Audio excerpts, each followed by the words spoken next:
Il y a plusieurs raisons. Une des raisons, ce serait attirer l'attention. D'autres raisons, c'est répondre à des besoins, obtenir ce qu'ils veulent.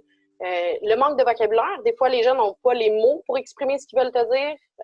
Sinon, exprimer une frustration, c'est toutes des raisons qui peuvent justifier ce genre de crise de colère. Absolument, c'est vraiment normal. Pas tous les enfants ont le même niveau, mettons, de comportement, là, parce que chaque enfant est différent, chaque enfant a son propre tempérament.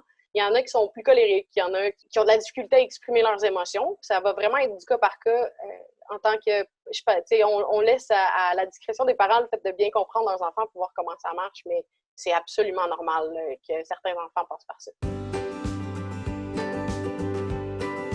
Il y a des façons de prévenir certaines crises ou de diminuer la fréquence. Il y a des façons simples quand même, comme passer du temps avec ses enfants.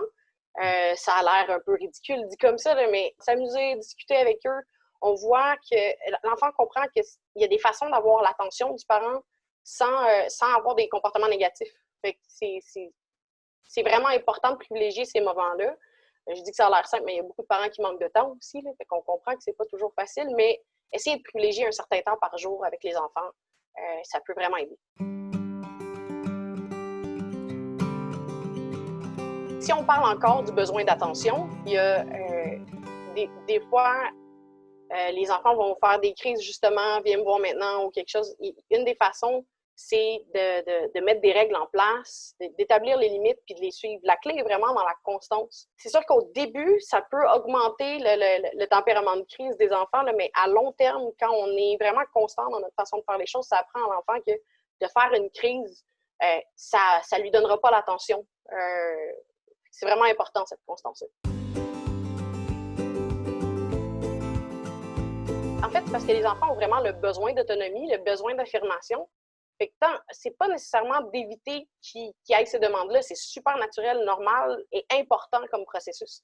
Fait qu'à la place d'essayer de les éviter, on va essayer de leur faciliter la tâche pour qu'ils réussissent à avoir des petites réussites quotidiennes qui vont leur prouver qu'ils sont capables d'atteindre cette autonomie-là. Comme par exemple, si l'enfant te parle il veut vraiment être capable de s'habiller toute seule, bien, privilégie des pantalons avec des élastiques qu'il va être capable de mettre, qu'il va voir comme une réussite, puis qu'il va sentir qu'il devient de plus en plus autonome.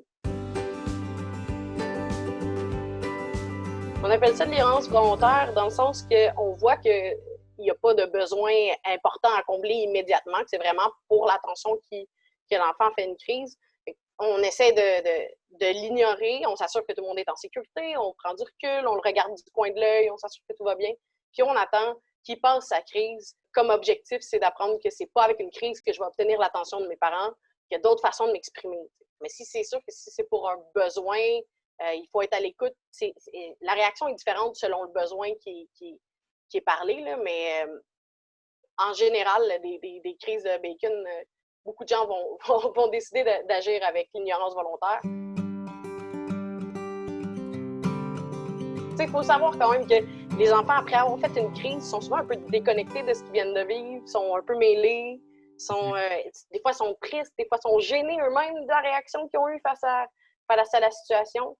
Mais le rôle du parent, une fois que c'est calmé, c'est de profiter du moment pour en discuter avec l'enfant, de valider ses émotions, de l'aider à mettre des mots sur ces émotions-là, puis c'est trouver des solutions aux problèmes ou de la raison pour laquelle l'enfant a fait une crise, comment on fait la prochaine fois pour pas qu'il y ait de crise. C'est une discussion qui peut avoir lieu avec les enfants au niveau auquel ils sont rendus.